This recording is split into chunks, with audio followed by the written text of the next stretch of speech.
Chapter 5, Chase Ambrose. Every time I see a little girl, it brings me back to the one from my memory, the blonde girl with the blue dress trimmed with white lace. I'm not sure why that is. Maybe when you only remember one thing, it sticks with you. If only I could remember where I remember her from. I think of her again when I see the little kid on the monkey bars at the playground. It's my first day without the sling in more than a month, and since forever in a way, because I remember nothing before the accident. I'm out walking, enjoying my freedom from the tight wrapping on my shoulder. It feels fine, normal, and I need that after 2 weeks of school that were anything but. Normal is the last word to describe a place where you're a stranger in a strange land, despite the fact that everybody knows you. That's when I recognize the girl scrambling all over the jungle gym. It's Helene, my half-sister. She's definitely high energy and really kind of cute, crawling through the tunnels, whistling down the slide, and just as quickly climbing up again. She's a little too wild, especially up top. I guess she's too young to understand that falling on your head runs in the family. Just as a thought crosses my mind, she loses her grip and tumbles off the top of the twisty slide. There, like a shot, catching her and swinging her around like part of a game. She squeals in exhilaration, spreading her arms, and I get into the spirit of making airplane noises. She's loving it. I'm doubly thrilled because my shoulder is holding up fine. The two of us are having a great time until she looks down and sees who's got her. "Mommy!" Her scream carries all over the park. "It's okay, Helene. It's me, Chase, your brother. I want to go down." Now she's red in the face and crying. I set her on the ground and watch as she runs off to join Corinne, who is hustling our way. Great. Dad's family already has a problem with me, and now they're going to think I've been terrorizing their daughter. Sorry, I mumble. I didn't mean to scare her. I saw what happened. Thank you for catching her. There's nothing wrong with what she's saying. It's the way she says it. Too polite, too distant, like I'm a stranger instead of her stepson. Helene has her face buried in her mom's sweater and refuses to look at me. I guess she doesn't like me very much, I comment. Corinne softens. She's just a little afraid of you. Afraid of me? What could I have done that would make a 4-year-old freak out every time I come near her? Before I can finish the thought, a loud horn honks. A panel truck pulls up to the curb. Ambrose Electric is stenciled on the side. The driver's side window rolls down and my dad sticks his head out. Fire up the grill at 5:30, Cor. I'm bringing home the biggest steaks you've ever seen. He catches the sight of me. Hey, champ, what are you doing here? You're supposed to be at practice. I wave. Doctor's orders, remember? Your arm's fine. Yeah, pretty good. I point to my head. It's the concussion. He looks disgusted. Doctors. They keep you in a bubble and wrap you up for the rest of your life if you let them.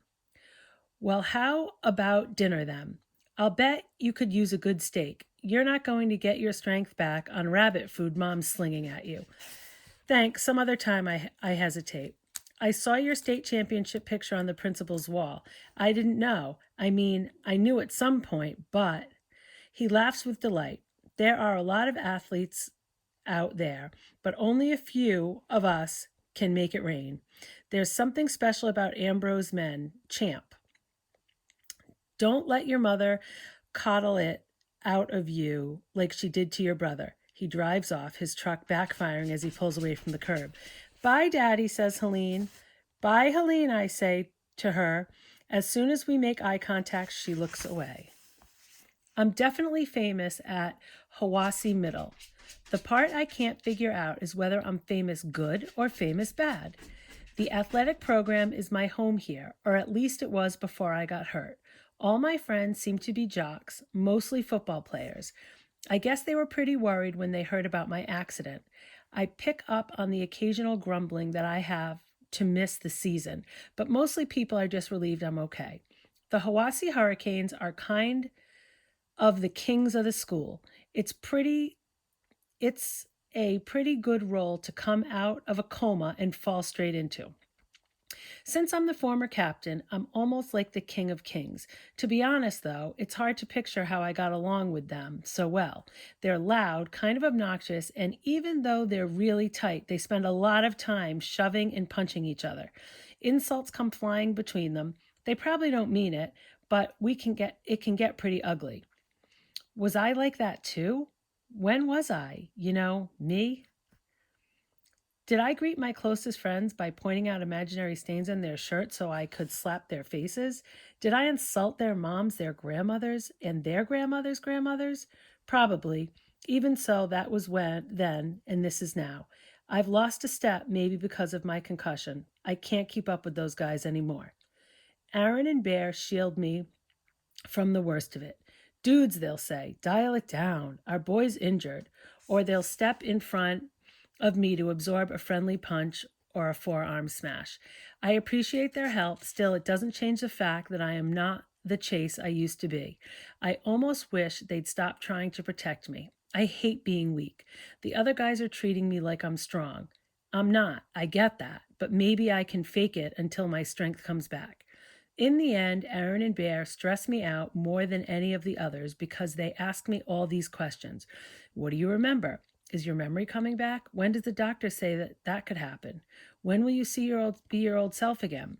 Since I've got nothing else to offer, I describe the memory that I do have, a little girl in a blue dress. They listen with great concentration, and Aaron prompts, eyes wide. That's it? That's the only thing I remember. But who is she? Bear persists. Where do you see her? I shrug. I don't know. That's all I've got. They stare at me for a long moment and then both burst out laughing. I am annoyed. It's not funny. Don't you think I'd tell you more if I had more to tell? Do you know what the word amnesia means? Relax. Aaron puts his arm around my shoulders. We've got your back. Boys to the end. Aside from football players, most of the kids act kind of odd around me. Conversations end when I enter the room. Faces turn toward lockers as I make my way down the hall. I get that whole school's heard the story of my amnesia and they're a little weirded out by me, but that doesn't explain everything. The one girl who pushes a roll of cart of textbooks when she sees me walking next to her. Her eyes just about pop out of her head. She spins away and slams into the wall of the doorway alcove. Books go flying in all directions. She trips on one and starts to go down. So I grabbed her arm just to steady her. Then she really loses it. Don't! She squeals so loudly that we're an instant center of attention. I'm mystified. Let me help you pick those up. No! And she's gone, practically running down the corridor, dropping even more books as she escapes. What did I do? I ask Aaron and Bear about it after school, and they treat it like the stupidest question ever. What do you care if a bunch of random nobodies don't like you? Bear demands. It's not that, I tell them. She was scared. Where did that come from? The two exchange a glance. Man, you really did lose your memory, Aaron comments. Come on, guys, talk to me. Bear, it's important. We don't have time. Why? I query. There's no practice today. We've got to be back at the Graybeard Motel by 3:30. What's the Graybeard Motel? We've still got 2 months left of our community service. Bear Supplies. At the assisted living in Portland Street, helping out with old geezers and grandmas. Not everybody's lucky enough to fall off a roof and get excused. I'm on community service? I may not remember much, but I know that community service isn't getting a detention by school. It's something you get ordered to do in court by a judge. I struggle to sound casual. The last thing I want to do is come across like a wimp to my two best friends. What did we do to get sentenced? I nearly choke on the word. No community service. It was no big deal, Aaron scoffs. We planned a couple of cherry bombs in the piano at open house. It was awesome. Cops are such sticklers about private property, like there's a great piano shortage in the world. So I'm nonchalant, but it takes some doing, arrested? We have to go, Bear insists. Yeah, Aaron faces me. Listen, man, I know it bugs you that you can't remember anything about yourself before the accident, let me fill you in on some details. Our boy Chase isn't the kind of kid you get bent out of shape about a bunch of idiots overreacting to a few firecrackers. We did what we did and we got in trouble for it in the end. End of story. I echo. I'm speaking carefully, almost as if I'm trying it on for size. I mean, nobody got hurt, so what's the big deal? Bear snickers. Yeah, right, nobody. The problem with Hawassi, Aaron goes on, is that everyone's jealous of us. I don't blame them. We do what we want and nobody messes with us. Even the adults are jealous because they were kids. They were probably losers too. So when Fitz Wallace or some judge gets a chance to slap us down, they go hard. Since it's the only revenge they're ever going to get, you can't take it personally. I nod in agreement. It's kind of not fair. Bear grins. Sometimes I cry myself to sleep at night just thinking about the injustice of it all. I laugh. Aaron and Bear wouldn't cry if you jammed flaming bamboos under their fingernails. They're the toughest guys in the world. Well, thanks for being straight with me, I tell them, and mean it. My own mother kept me in the dark about this. I don't even know what she's thinking. Maybe that if I can't remember, it never happened? Aaron shrugs. It's a mom thing. They're all the same. If it's fun, it must be bad. My dad warned me about that, I admit. He said I shouldn't let her coddle me. Your dad is the man, Bear explains. He was part of the best football team that ever came out of this place. Next to ours, I mean. When you come back, we're going to wreck.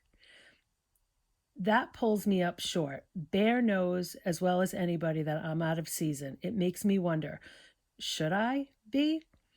Dad doesn't think so. It's Mom, the coddler, who took Dr. Cooperman's word for it. How much should I put my trust in her? She's the only one who's tried to hide pretty major part of my past from me. If it wasn't for Aaron and Bear, I might have never figured it out. Who knows what else she's holding back. Mom gets home from work that day. I'm there at the front door to throw it in her face. Where do you get off? She looks totally bewildered. I forge on. You were so devastated when I got amnesia, but not too devastated to pass up a little editing job of my life. Editing job? Do you think I have the right to know that Aaron and Bear and I were arrested and sentenced to community service? She doesn't answer right away. She sets down her bag, shrugs out of her jacket, walks into the living room, and collapses wearily in the chair. At last, she says, you've been through enough awful ordeal. How can I help in your recovery if I tell you a lot of things that are just going to upset you? Things, I echo? You mean there are more? How many other little stories have you been keeping from me? She seems genuinely sad. I love you and support you through the end of the world. You know that. I've always seen the good in you. Chase and I believe that the person you really are deep down, but you've had your moments. I have a sickening vision of faces turning away from me, of the kid shrinking back at my approach, fearing in the body language. I think of that crazy girl who was angry enough to dump a tub of frozen yogurt on my head. What if she wasn't crazy at all? What if I deserved it? Then I think back to the conversation with Aaron and Bear. There are two sides to every story, and Mom is taking the opposite one. But that shouldn't surprise me. Her kid got in trouble, major trouble, if the community service is any indication. Okay, it wasn't a very nice thing to do, I admit, but I don't understand why the school had to make such a big deal of it. She stares at me. How can you, of all people, say that after everything that has happened? Maybe because I don't remember everything that has happened, I shoot back. There were firecrackers, not grenades. It was a prank. My mother's expression became hard. Never mind the poor musician who practically put into cardiac arrest. The problem with the auditorium is of people that they thought they were under attack. It was pure luck that nobody got injured in panic. I'm sure that's what Dr. Fitz Wallace was thinking when he decided to bring it to the police. I hear Mom tell the story and feel ashamed. But if you go by Aaron and Bear, it was nothing but a gag that the school blew out of proportion because they were out to get us.